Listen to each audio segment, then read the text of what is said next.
Hey everybody, thanks for tuning in to today's webinar with Hanapin Marketing and AdStage. Today we're going to be covering the 10 things every PPC account should have. It sounds like a pretty basic topic, but I think we have a really good mix of both things that are always nice to revisit, as well as some advanced tips that should hopefully help you out in your own accounts. Talking right now is Jacob Fairclough. I'm an account manager at Hanapin Marketing. I'm sure most of you know a bit about Hanapin Marketing since you came to our webinar, but we are a PPC digital marketing agency, and as an account manager, I work directly with clients to direct strategy and tactics in their accounts. And now I'm going to hand it over to my co-host, Sam. Thanks, Jacob. Yeah, I'm Sam Mazahari. I'm the Director of Marketing and Product at AdStage, and we built an all-in-one advertising platform that'll help you manage your ad campaigns across AdWords and Bing, and then even social networks like Facebook and LinkedIn ads from one interface. Some of the other features of the product are you can create new campaigns, view all-in-one reports so you can see everything in one place, create new campaigns, or even build automated rules so you can make changes to your campaign automatically.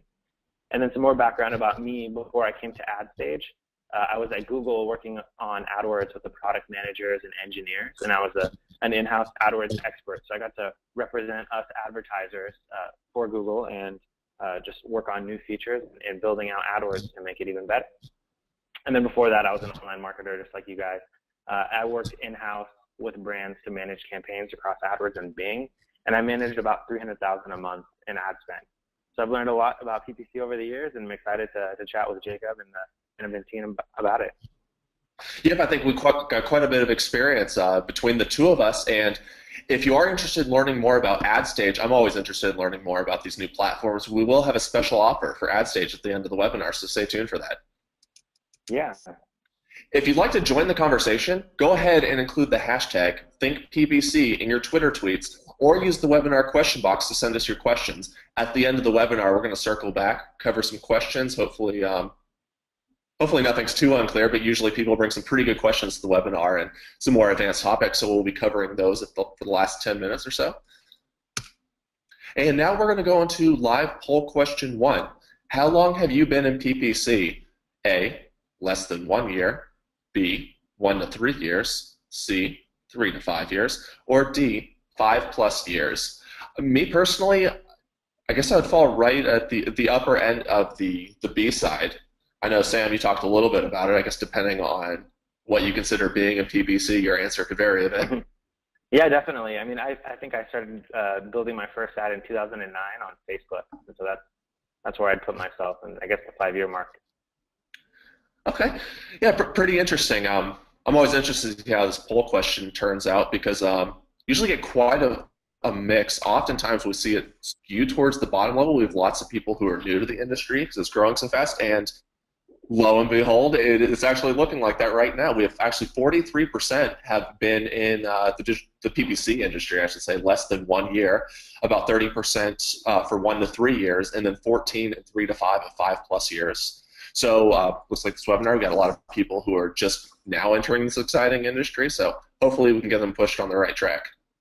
That's awesome. Yeah, and I really appreciate that people that are so new in PPC are making such an active effort to learn more and be involved in webinars like this. It's a great forward thinking and yeah, good initiative. So well done.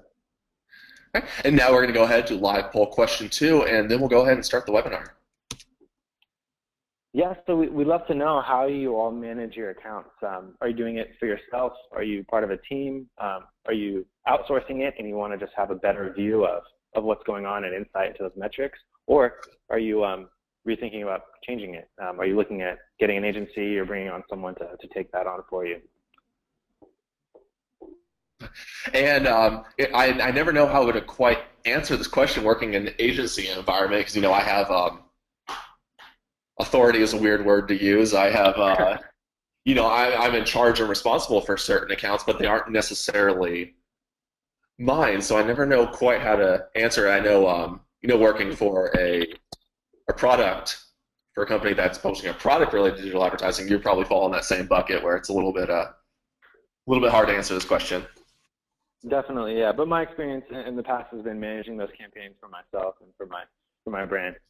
hmm So looking at the poll results, we are almost exclusively on A and B. So I manage myself, or I'm part of a team that manages it. Very, very interesting. I was going to say I was going to give the golf clap to anyone who had answer C because I love it when Yeah. it's something prepared. But it looks like we don't have any of those people joining today, so let's go ahead and get started. Great. Yeah. So again, the point of this webinar is talk about 10 of the things you need to have in your PPC account. And really the first one right off the bat is goals. I mean, every account needs to have a goal in mind before you get into anything else. You just don't want to run ads for the sake of running ads, but you want to know the purpose of why you're running ads. And I think it gets complicated sometimes because people will get the free AdWords credit or the free Facebook credit, and then they just run ads, but don't really know how to measure that and don't know what success is. So you want to think about why you're advertising, why you're running your campaigns, and what you'd want to see to consider your ads successful. Some example goals would be: are you trying to drive orders or checkout from your shopping cart? Do you want subscribers for your newsletter? Are you getting readers for your blog, or are you just collecting leads and you want a way to measure qualified leads? It really matters because clear goals will tell you what metrics you want to track. And there's so many different metrics in PPC that you want to be aware of, but not all of them will matter. It really depends on your goals. So for example, let's say you're trying to get leads. Maybe you want to have a cost per lead under $40. And so then you know that you want to measure leads and the cost per lead. Another benefit to goals is it'll let you compare channels. So you can compare your new PPC account to maybe direct mail and see if this is a better source for leads. And then when you have goals, it helps you disregard the other secondary goals that seem to pop up. So for example, it's great that your PPC account led to Facebook likes, but that's not your ultimate goal. So you shouldn't let that steal your focus. So you want to have a goal in mind so that you don't get other elements of your campaign distracting you. Yep, I wanted to just chime in because I know I think we both had the experience where you get someone who's not quite sure and they're saying, I want to do something on AdWords, but either they're looking at something weird like the CPC, their average CPC, maybe slightly crept up because they started bidding more, or you get in a situation where these bids, they just look like they're too expensive, and I guess part of that is some background knowledge, knowing it's an auction. You can't just set a super low bid and expect to get traffic. But actually looking at those end goals and seeing, is what we're paying actually worth it? And I think you had a good example about the different channels, because I know we've worked with quite a few education institutions, and that's something that they often are looking at, saying, who can fill those seats at the best price, because a lot of them, especially in the nonprofit industry, they're not bringing in lots of money where they can just throw as much. They have to, allocate their budgets in certain percentages. And so knowing where to put that is great.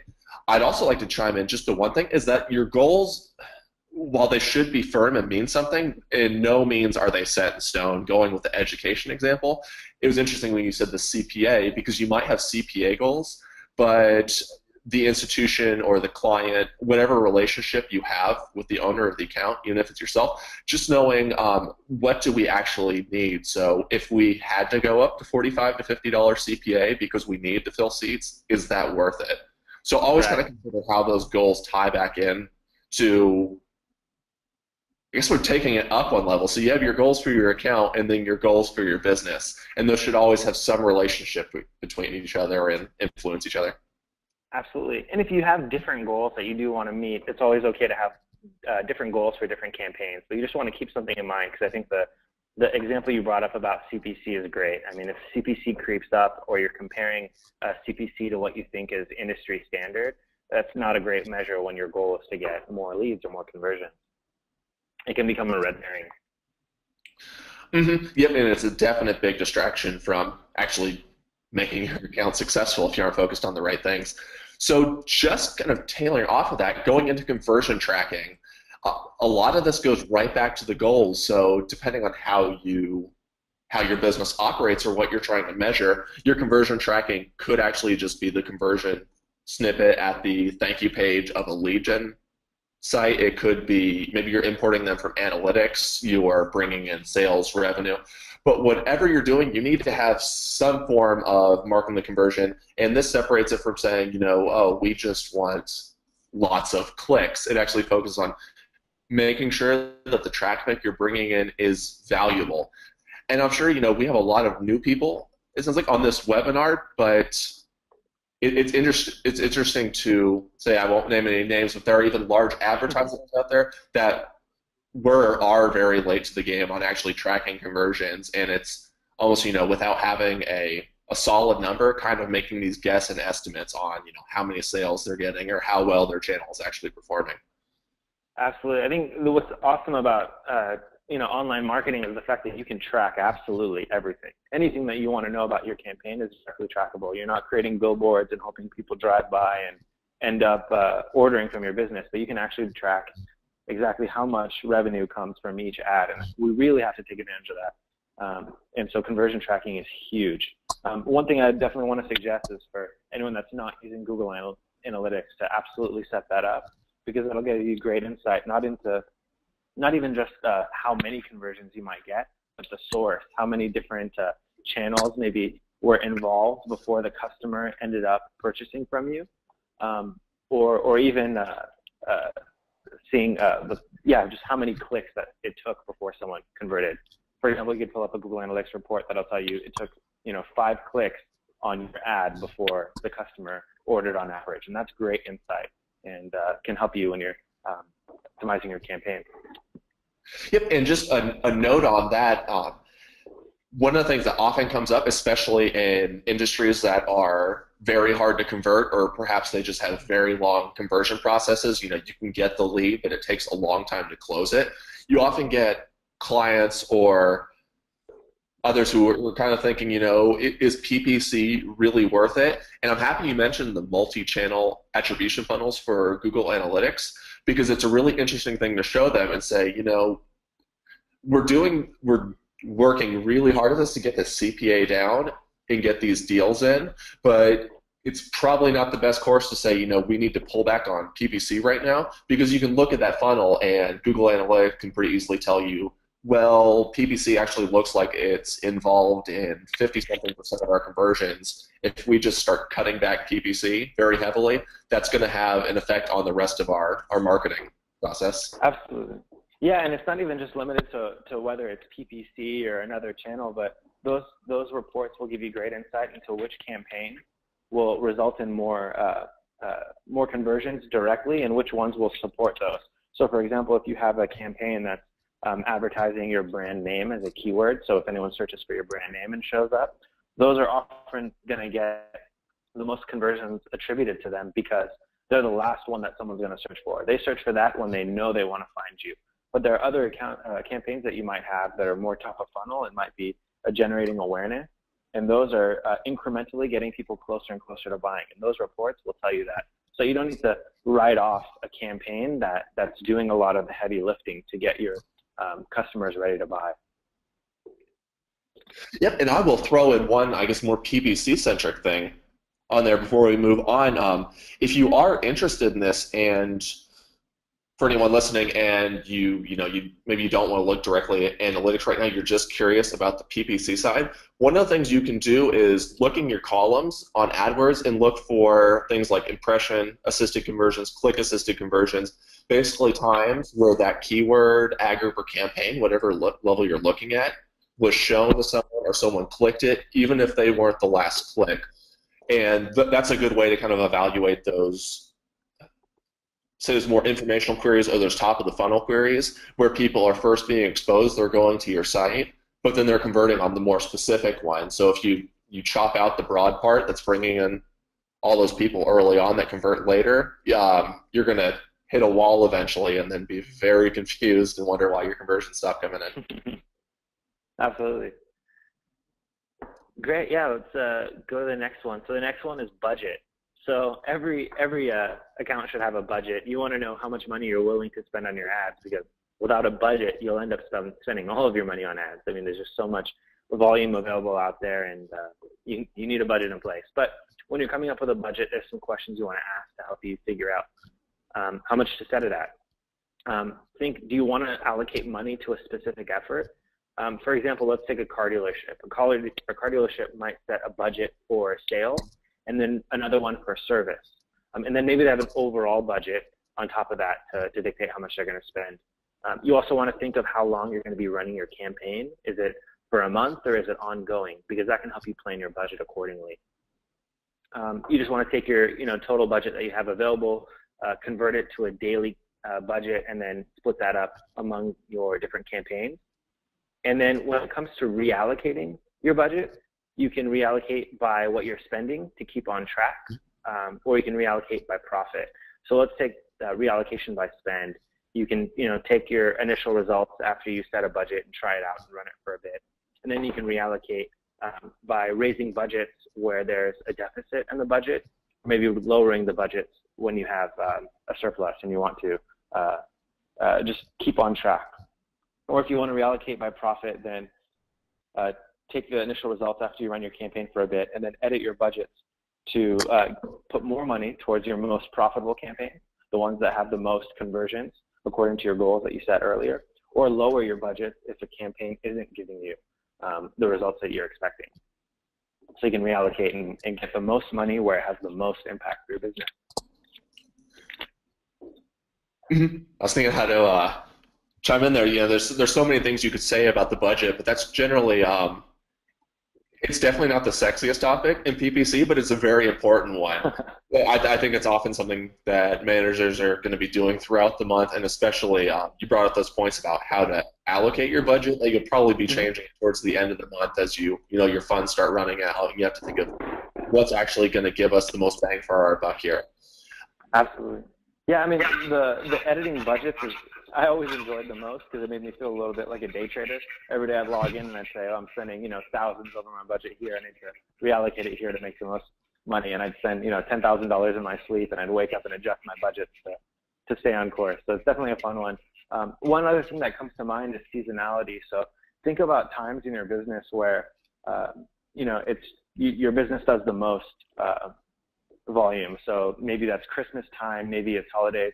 Maybe on weekends, you're not spending as much money in your campaign. So you want to look at when you have the most potential for profit, and then move your money to those times of the week or even times of the year.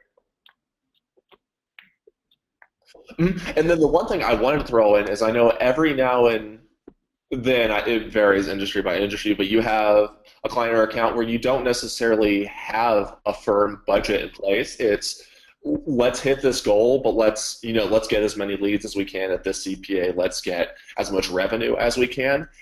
In those situations, I would say if you fall into that, congratulations. It saves some headaches. Yeah. And two, go ahead and set a reasonable budget anyway.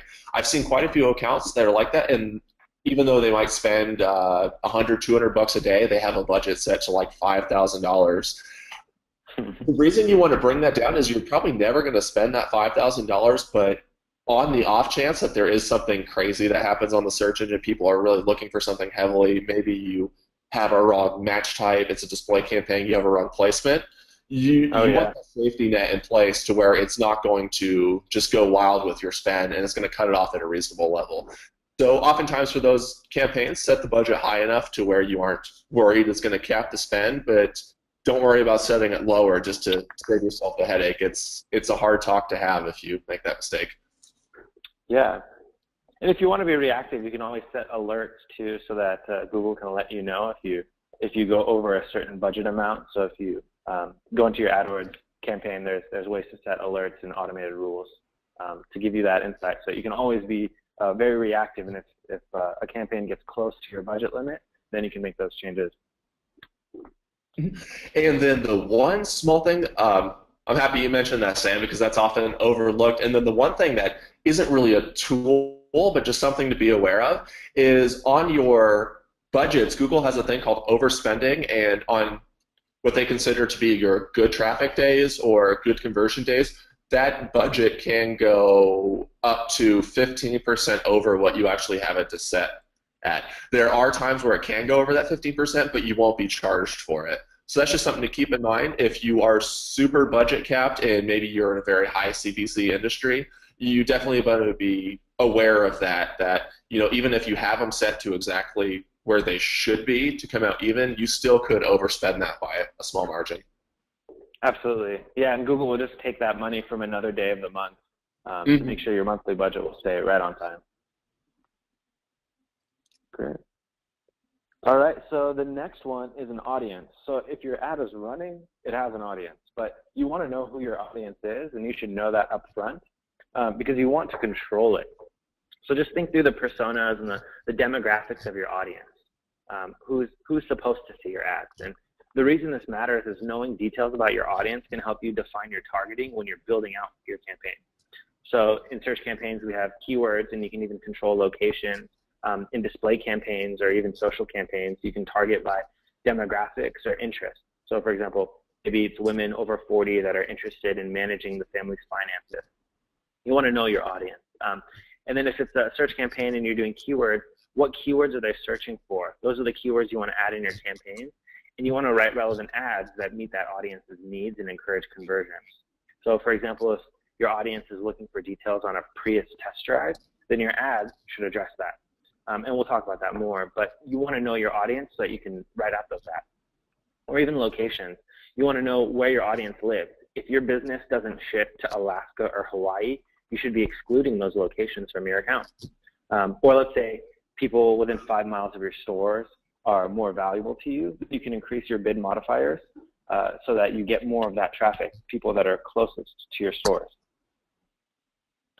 And I think this is one of those things that gets lost a lot in PPC. There's so many numbers and there's so much going on that oftentimes it's really easy to forget the advertising aspect of it. That you are trying to get a human who has interests and needs and wants to click on these ads. So I'm happy you brought up the audience and the personas. And for anyone who's not familiar with it, personas are very big in other areas of marketing, design, and things like that. So if you're curious and learning more about it, there's plenty of blogs out there, or even just go to Google and type in developing personas, marketing personas, user experience, and you'll find plenty of interesting information on how you can kind of go down that road and what other people are doing with that. Great. Don't. Oh, actually, one thing that I just thought, the last bullet too, selecting landing pages too. So like knowing your audience and what they want to see will also help you choose the best landing page, because you don't want to send everyone to your homepage. You might want to send them to a specific page. So for the example earlier, if your audience is searching for Prius test drive, then you want to send them to a landing page that offers them the Prius test drive and not just the homepage for Toyota, let's say. So knowing your persona, knowing what they need and what kind of language they use and what they need to hear will really make a huge impact on your campaigns, both in creation and bidding and writing your ad copy. Mm-hmm. Yep, because yeah, the one thing about it is you can do all this stuff on the PPC side to get the traffic there, but understanding that landing page part that's kind of your last step in the PPC process, but can make a big impact on how you perform. Okay, so now that we've gone through and you've kind of defined your audience and understood what they're looking for, you need to go ahead and look at your ads. This is advertising after all, so you can use your keywords in your ad copy for bolded text. Another thing you could do, if you have this space, this works especially well, I found, for e-commerce, is use dynamic keyword insertion. So when someone's searching for it, you have a default headline, but if they use a certain keyword, that'll show up in the headline instead. Sam, you covered this, talked about the language on the web page. You also want to look at the target language from your audience. Oftentimes, audiences may have certain ways they talk about products or certain ways they refer to them. The best example is probably occupational gear or something like that, where we might just see boots or shoes, but to someone who maybe firefighters or police officers, they're looking for a lot more than just a certain boot or a shoe. They're looking for duty boots, safety toe, composite toe, something like that. So knowing how to tailor that language in your ads towards what they're actually looking for, rather than just saying, we have boots on sale, and they aren't quite sure what they're gonna find through that ad. And the second part, we go ahead and do a little competitive analysis and see how you can differentiate your ads from the competitors. I know that's a big one. Maybe I didn't mention the free shipping. That's a big one in the e-commerce, and it seems like almost everyone is using it. So it's one of those cases where by using it, you might be shooting yourself on the foot, in the foot, either or. You'll be limiting yourself, but you want to go ahead and test that. We'll talk about testing later on, but also use other offers and see which one actually resonates with your audience the most. Yeah, that's great. I think one little trick of the trade that I've always loved is if you use, for competitive research, tools like SpyFu will give you an example of similar ads that your competitors are running, and let's say you have one competitor that's kind of does well in the space, you can actually look at their ads and how they've evolved over time, month over month, and see how their ads have changed. And then the good thing about that is it can give you insight into some of the testing that they've done. So I know we're going to talk about testing in the future, but the competitive research aspect of it can be really helpful so you can build your campaigns really well from the start rather than doing all the testing on your own. So yeah. All right, so the next thing is structure. So every PPC account needs to have structure, and you want to adopt a clear and logical structure. It's really important because it's foundational, and once you have a structure in place, it's going to be incredibly hard to change later. So why does this matter? A messy account structure will hide your results and make optimization a miserable experience. Like you want to be able to see exactly what's going on in your account at any time. You want to be able to identify trends and see what's happening, and a structure is what lets you do that. So let's talk about how you can organize. How you organize your structure, where you decide to create campaigns or ad groups, is really unique to each advertiser. You can do it by the product if you have multiple products, maybe by product category. You can do it by service that your company offers. You can do it by audience. So if you have, let's say, business audience or a consumer audience, you can create different parts of your account that meet those needs. And a little tip for that is just to look at your website navigation. And a lot of times the hierarchy that you develop for your website will work really well for creating the structure. And so like a common example would be maybe you do electronics, so you can have a campaign for televisions, and then maybe your ad group is broken up by 5 types of TV. And so when you're putting this together, some of the things to think through, your campaigns are how you can control your budget. And so if you want to dedicate a specific budget to part of your business, then a campaign would be a great way to do that. And then ad groups will also help you create relevant ads. And so if you have a group of keywords in one ad group that are all around, let's say, 3D TVs, then you can create really relevant ads that are also about 3D TVs. And so the structure will help you do that. And this helps in a lot of ways. Once you have that structure in place, looking at your reports becomes really interesting. It becomes very easy to understand. You can spot trends with different parts of your account. You might notice that all of a sudden 3D TVs are blowing up, and everyone is curious about 3D TVs, and there's a lot of volume there. You wouldn't see that if it were mixed into everything else in your campaign. And then it also makes it easy to find new opportunities. You'll find gaps in your coverage. If there's a new product that or service in your business that isn't covered in your account, that'll be easy to understand if you have a clear structure. And then also you can find other opportunities like where to add negative keywords, which we'll talk about in a bit. But just every aspect of account optimization and looking at your reports and making decisions based on it, all of that is dependent on how well you structure your campaigns. Yep, I would say that structure is probably one of the things that we emphasize most in the training, and I know everyone has their kind of favorite little part of PPC management. I think structure is probably one of my favorites because it's one of those, it's not easy. It actually takes a lot of time to kind of revert a account with a history of really bad structure. But it's one of those things that once you get it right, it just makes management so much easier, and you can really turn around your performance.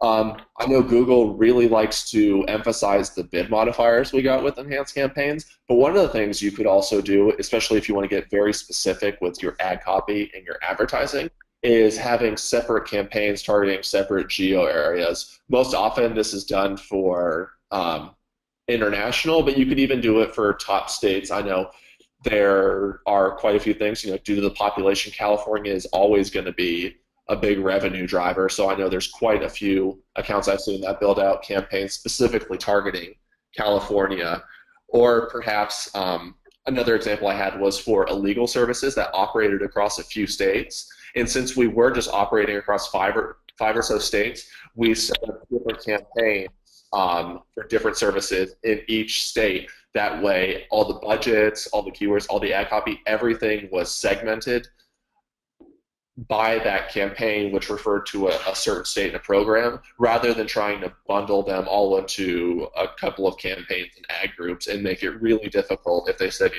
we don't want to advertise in Florida or we don't want to show in Miami right now, but we want to show in these other places. Can you do that? Because I don't know if you've ever been in that situation, Sam, but then you're in this bizarre, I guess you're trying to find the needle in the haystack, pretty much trying to, cross yourself. You've checked off everything that needs to be checked off. Just hearing you describe the structure of that campaign gives me good feelings. I think once you're like in this industry for a while and you've dealt with a few different accounts and different account structures, hearing about that level of granularity in an account makes you feel good because it gives you an incredible amount of control. You can write ads that are really relevant to what someone in that state or that city needs to hear. I mean, a lot of people might not want to see ads from a nationwide company in that scenario. Maybe they want to make sure that this company is specializing in their region. And so building out your campaigns with a high level of granularity like that gives you a lot of control. And yeah, that's a fun account to optimize at that point. Yep. So if you haven't gotten anything from the presentation so far, I hope you at least take away that structure is pretty much the foundation of your account. So take it seriously. And one of the hard things is maintaining it over time. So one of the things I like to do, what also helps with quick build outs, is just kind of frame up a template of what your different campaigns would look like. That way, so it's easier if you're just expanding, you're expanding your service to a new area and you're using some of the same keywords, but kind of have a consistent structure and idea in mind on how you want it to look, and then just keep consistent with that as long as it works. That way you never get in these weird situations where all of your campaigns look completely different and you're not sure where anything is anymore. Right. And if you already have an account that, let's say you have everything kind of in one or two keyword or campaign, and you want to start thinking about the structure, begin moving out maybe some of your different categories into new campaigns, and just slowly begin to expand your campaign, your account. So you don't have to do it all at once, and a lot of times creating a really complicated account from the beginning can be tough if you don't know which keywords are going to have traffic, and so you end up wasting a lot of time advertising for keywords that'll never really run. But feel free to just take an existing a campaign or account and begin to slowly break off different sections over time. Yep, that's the best way to do it, because I've been in a few situations for large accounts, and it does take a lot of time if you want to get super granular off the bat. So I think your suggestion is probably the best way of just start at a high level and start breaking down from there and see what you actually find from the data that comes in. Yeah. And what to do next. Okay, so we talked about we talked quite a bit about the structure. I think part of it overlaps on the keywords, so we won't be running too far behind, but it all starts with your keywords. So you're going to want to focus your bids on the most relevant queries for your conversions. Of course, you don't only want to focus on those. We talked about that sales funnel earlier. You want to make sure you're emphasizing that, but you don't want to have a situation where you have a bunch of broad keywords and you say, I'm just going to bid $5 for all of them, because they're each going to bring in a different sort of traffic and depending on the match type, a different specificity on what that user is actually searching for, and it's going to be a different value to you. So you're going to want to go ahead and find those general keywords, or if you want to call them head terms, to find those users early in the sales funnel. So to go back to the education example, maybe you want to search for people who are just looking for nursing schools or nursing education. They haven't specified a place or a specific program, but they're in the market, and you want to make sure that they are aware of your university early on where they're making those decisions on what they ultimately want to do. And then go and build specific ads and landing pages around particular keywords. So we talked about the structure, where a lot of your structure can be built directly off of what your website looks like and the pages you have on there. But the same thing goes for if you start seeing keywords or queries come in that are getting a lot of traffic, you might want to consider finding a landing page or building a landing page that is specific to that area. That way you can make sure that you can really speak to that user and say, this is how we're going to help you, not send them to a page that is, partway relevant, but still leaves them guessing if this is ultimately what they want.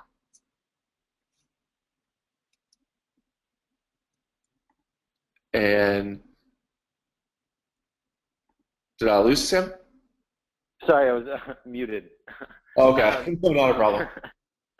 So yeah, one of the things I'd say to keep in mind when you're working on your keywords too is to look at which ones have the most traffic, which ones have the most results for your campaign, and then really focus on improving the results for those. So putting them into their own ad groups, creating really relevant ads for those, definitely creating landing pages, and just to say, not for every keyword in your campaign, but those that are really making an impact. So let's say 20% of your keywords are really big for you, or maybe 5 or 6 are really big for your account.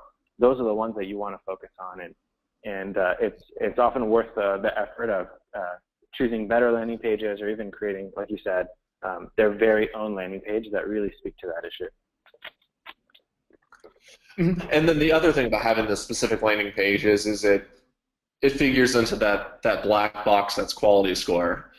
So having those relevant pages, you aren't going to have those issues where Google says this page isn't related. Of course, if you see that, I wouldn't take it as the gospel. I wouldn't get worried right away. I've seen some very specific pages that Google said were not relevant to that. It's weird how they judge that. But that's just one thing you want to keep in mind too, is that the system actually will prefer that. So like Sam said, if you have some keywords, and that's often the case, you have a small subset of your keywords that are driving most of your conversions or traffic, figure out what it is about those keywords and then find ways to address your landing pages to that. And another little trick for keywords is when you find a couple keywords that are working really well for you, you can, from that keywords table, just check the box, and then in one of the drop downs there's an option for auction insights, and what that will do is they'll give you an insight into your competitors that are also showing up for that keyword, and then it'll kind of inspire you to do some more competitive research and figure out who else is advertising on that keyword and maybe what they're doing to be successful there. So if you have a couple keywords that are high volume and worth the extra research, auction insights is a great way to find more information. It's always helpful, and I will say, yes, go ahead and use that on your most important keywords. And anyone who gets really excited, just be careful. Always keep in mind, keep your keywords grouped close together, which is, this is going to sound really corny if I bring it back to the structure, but if you start looking at the auction insights across too broad of an area, you'll notice that it starts to dip down, and it says Google is basing this off of 19% of your impressions, or you're just not going to get a great kind of competitive analysis if you are, for instance, let's just say you're comparing your keywords for pants, shoes, and bicycles all together. You're going to see very different competitors in each space, so you just want to make sure you keep those separate. Absolutely, and along those lines, for different metrics like average position or really metrics across your account can really be misleading if you're looking at them from too high level. So yeah, back to structure, make sure your account is structured well, and try to drill down whenever possible when you're analyzing your performance. And I promise to the listeners, we'll move on to the next slide after this point. I don't know what it is you said, Sam, but it reminded me. This is a question I hear a lot. Why is my click-through rate so low? And this can often happen, especially on exact match keywords. Go ahead and segment by Google and search partners. I often find if you have a very low click-through rate on a exact match, it's often the search partners that's driving a bulk of the impression and very few clicks. The good news is there's been a lot of talk and hoopla around the whole quality score CTR issue. Google does not consider the search partners when evaluating your quality scores or click-through rates, so don't worry about that. But if you are ever curious why your click-through rate is too low, or you are in an agency environment, you have a client or some sort of shareholder who has a question, that is a good way to explain it and say, There's nothing wrong with this keyword. It's just when it shows up on these other partner sites, it's naturally lower, but we're doing fine on the Google side. Definitely. I think it goes back to the goals. Have one clear goal. You can go to the next slide. Okay. So yeah, let's do another poll. So we'd love to hear your insight on this. What do you think about Google's new website call conversions? And so some background on this: the website call conversions are where Google will dynamically change the phone number that's on your website in order to track how many calls you get from their ads. And so there's been other companies that have done this before, but for any advertisers out there that really care about driving phone calls, maybe you have a call center, maybe you just want to schedule appointments and you want people to dial in for that. Website call conversions now give you insight into who's calling once they come to your website. And so do you love it? Are you really excited to try it out? Are you not interested? Or do you need it? We'd love to get your insight on this. I did a lot with call tracking in the past. So, all right, we got the results, and 69% are interested, and we'll give it a shot later. Cool. Yep, I definitely think that's probably the next stage. And I think a lot of people haven't been necessarily looking at their call conversion just because it's been so tricky to track in the past. Unless you're in a situation where you really are relying on those phone calls, so you work in something legal or education, which oftentimes people want to speak to someone in person before making the deal. You get that traffic, but I definitely think that's going to be one of the up-and-coming things, even for things like e-commerce. Once we start being more able to tie those conversions back to our phone calls, I think that's going to be a great thing for kind of opening up the digital space to more people. Absolutely. I'm surprised the interest is as high as it is, because I wouldn't have thought so many people are interested in tracking phone calls versus just sticking to online or even driving store traffic. So that's very interesting to see. Yep. And then going ahead, we're going to talk about negative keywords. So we covered keywords earlier, but this is the other big weakness I see in accounts, whether they be new clients were audited, is just not having many negative keywords and sometimes none at all. So make sure you're actually going ahead and excluding certain keywords from your campaigns or the ad groups. And all this is going to do is say when we have a keyword and when someone uses that in a query, we'll want to show ads. This is the reverse. So if someone uses this keyword, we don't want to show an ad. So you're going to want to use these to block the, sorry, my mouth was a little dry there. You're going to want to block the poor quality traffic, so things that don't relate to your business. So one of the things is if you have a broad match for shoes, Google can get very, very general with that and might start turning shoes into boots or cleats or anything of that sort. Sandals, maybe that's something that you don't sell. So you want to go ahead and block those keywords from showing ads, because if you're selling basketball shoes, you don't want people who are looking for sandals to click your ad and drive up that cost, because it's very unlikely that they're actually looking to buy basketball shoes at that moment. You can also go ahead and exclude your poor quality queries found through your search query reports, and those can be really anything. So generally there's going to be poor traffic. Sometimes it's people looking for information. Sometimes it's people looking for something that's not even related. With the whole the variance for the keywords that's coming up, it brings up those example like window security and security window. Security window could mean something that they're looking for, bulletproof glass, something that's tamper resistant, maybe even something that's not going to scratch, something that's going to hold up to poor weather or intruders, where window security actually refers to a piece of software or something like that. So even though those two keywords sound like they're related, the intent's very different, so you want to make sure you're excluding those. The other big example would be if you are selling gear for occupational gear. I know we've brought up this example a few times, but especially for something like military or law enforcement, there are collectors who are looking for memorabilia. So for yours, you might want to say, I just want to exclude anything that has historic or World War II or Civil War, anything like that, just because they aren't looking for my product. Yes, they're looking for boots or uniforms, but they aren't looking for these ones. That's great. Yeah. So when you're putting together your negative keywords, and really every single campaign should have negative keywords assigned to it, there's some great starter lists out there. So if you Google like negative keyword starter list, you will be able to find a great list of common negative keywords. So examples would be free or download, those kinds of words that you can be the judge, like whether those are ever legitimately used in a search for your product.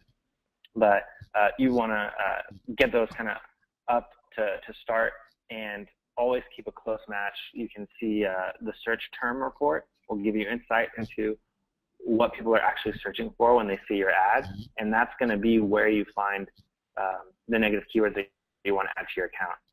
And so there's a lot of great blog posts on that also, but from a high level, you pull your search term report and maybe you sort by the searches that have high impressions but low clicks, and that'll be a great sign that people are seeing your ads in these situations, but they're never clicking on you. And so you want to look at the search, and it'll be very clear, oh, this has the word downloaded in it, and I don't have any software that I'm selling, so I need to add download as a negative keyword. Or something even more specific. Things that I'd run into all the time are model numbers for products that were very similar sounding brands to my brand.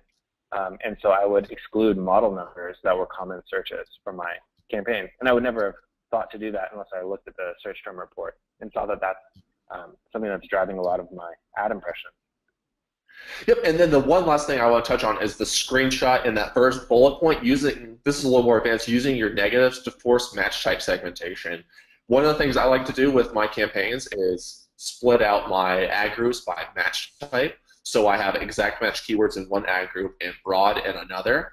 And what you're seeing on this side is in my exact match, I'm bidding on iPhone cover and cover for iPhone. And then I have a broad ad group that's just going to catch everything that is not one of those keywords. Now, the way the Google system works, it's going to prefer those exact matches, but every now and then you still get hiccups, and it depends on the account where you still might see those queries going into your broad when they should be going to the exact.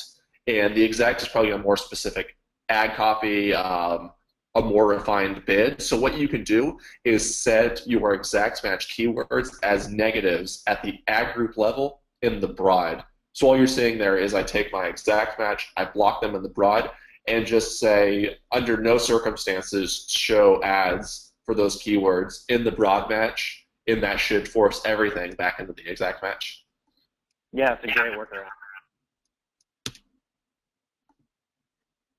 All right, so next we have extensions. So you should definitely be taking advantage of extensions, and you want to test them out. Anything that's a relevant extension for your business, you want to try. And so the way extensions work, they're little bolt-on additions to your ad that will give extra insight or maybe a link or extra information about your offer. So common examples are site links where you can show additional pages that might be relevant. So let's say you schedule an appointment as a page, or maps and directions as a page, or maybe different products or special offers. If you have any different landing pages that are common for people that search for that keyword, you want to add those as site link extensions. Another example is call extensions, which are pictured here below the website, and that will just give the phone number for your business, and that's trackable also if you choose to use a forwarding number that Google provides. And so then you can show your phone number and get people to dial without even having to get to your website. If they're interested in your business, they can call right there. Or location extensions, which are also highlighted in that picture, which will show the physical location of your store, so people nearby can go straight there.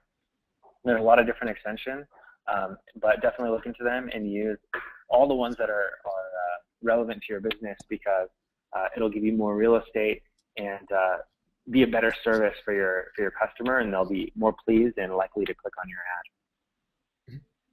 Extensions are great, and I would say in general, it seems like the rule of thumb whenever I talk to someone from Google is a lot of them like the site links. Even though they don't always generate lots of clicks on their own, just having them present seems to across the industry, increased the click-through rates by about 13%. So it's definitely something you don't want to miss out on by forgetting to set a few easy extensions. And before we move on to the next slide, I cannot remember the title and I feel horrible, but our associate director, Sam Owen, wrote a mega post on extensions and covered not just what the extensions were, but data concerning how they performed. So if you're really interested in that, I would say go to PPC Hero, search probably for,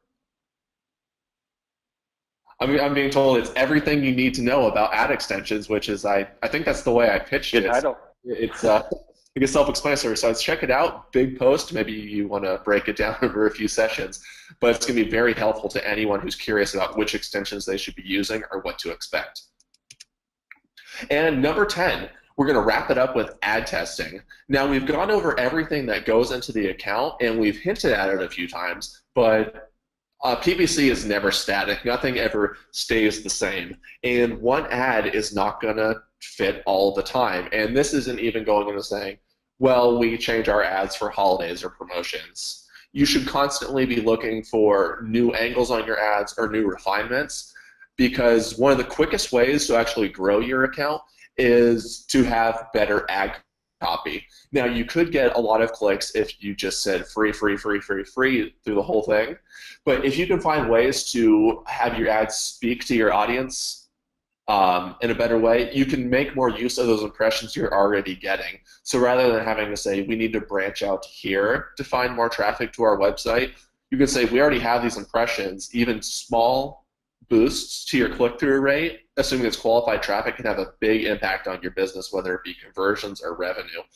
You also want to make them as relevant as possible for the quality score boost, and anything else which gives you the higher positioning and gives you those bonuses such as the bolded text like we talked about with the keywords.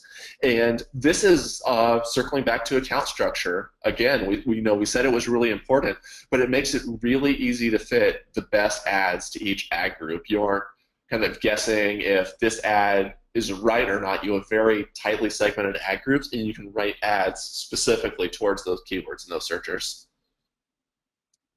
Perfect. Yeah, I know we're almost out of time, so I was going to let you take it from here.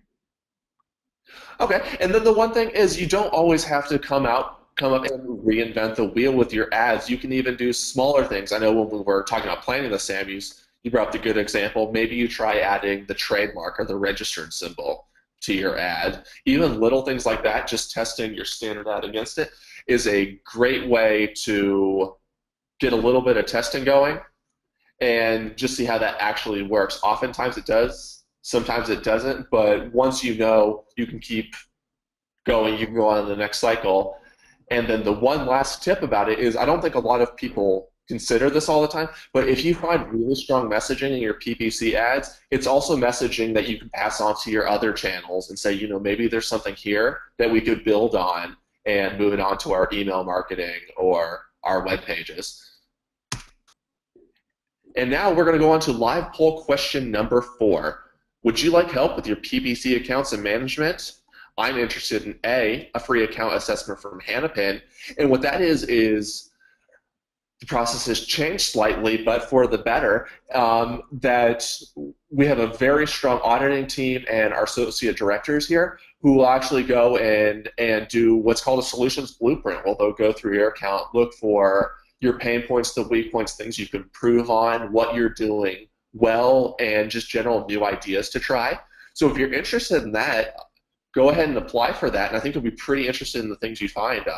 Like I said, we have a great team here. They really know their stuff. These aren't salespeople. These are people who are actually working in accounts doing these audits, so they really know their stuff, and they could probably help you out with this.